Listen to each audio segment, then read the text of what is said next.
दिनै बे बिष्णुपुर अग्रं ओनसोलाव खमसे खम 15-20तासो दुर्गा फुजा कमिटि दं।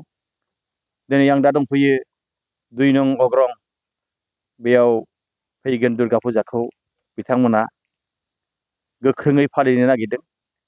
दा बिथांमोना आंखौ हांख्रायनानै लाबोनानै दिनैनि दिनावहाय लाइ खुन्थिया गायसनजेननाय हाबाफारियाव आंखौ आलासि महरै लिंहरदों। आङो जोबोद गोजोननाय मोनदों। दिनै पबित्र मोनसे दिनावहाय गोबां जायगायाव आङो दिनै बेबायदिनो दुर्गा फुजानि लाइ खुन्थिया गायसननो थाखाय आंखौ बे ओनसोलाव हांख्रायनानै लाबोदों। गोजोननाय मोनदों। बे ओनसोलाव आंखौ दिनैहाय बे लाइ खुन्थियानि थाखायल' हांख्राया, गोबां मोजां मोजां खामानि, शुभ खामानिफ्रावबो दिनै गोबां लिंहरो।